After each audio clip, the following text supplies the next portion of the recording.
At dahil undas ngayon ay nagpa-curling nga tayo ng buhok dyan. Kahit naman hindi tayo nagme-makeup dyan or kahit ano pa man yung hindi natin nilalagay dyan sa ating mukha ay mukha na tayong Halloween. Labas ko nga dyan sa bahay ay binabati ko nga yung mga kapitbahay namin na Happy Halloween. Alas 6 pa nga lang ng umaga ay lumabas na kami sa bahay dahil isasama nga ako ni Tito na mamalingke daw kami. Maaga nga kaming mamalingke mga mare kasi baka nga mamaya maulan na naman. At malapit lang din yung palengke na pupuntahan ng mga mare. Pero gandang-ganda talaga ako sa buhok ko dyan mga mare, as in, promise. Maganda pala pag buhok ko kulot, ay yung kaartihan ko lang talaga ay yung nagpaparibaan pa. Pero nung napagtripan ko siya kagabi mga mare, ayun, nakukulot siya kasi pinakukulot ko eh. Marami nga kaming bibili ngayon mga mare, kaya nga sinama ako ni Tito. Naisip ko nga mga mare, mukhang mapapagastos na naman din ako neto.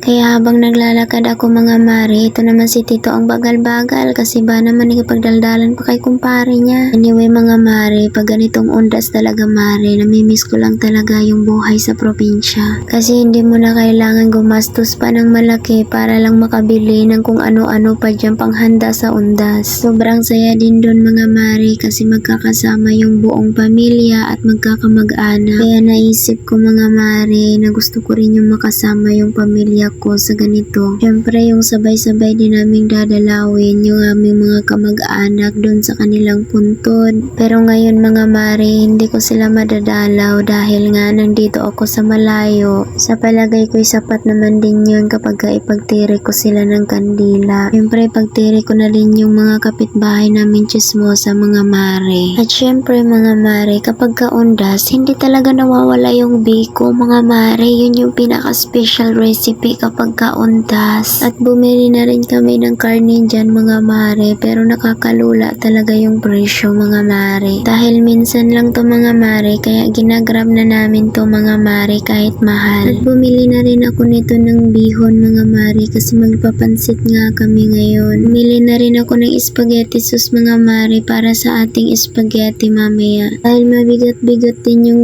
dala-dala ko mga mare, sa bahay na lang ako magbibideo mamaya. I-update ko na lang mamaya.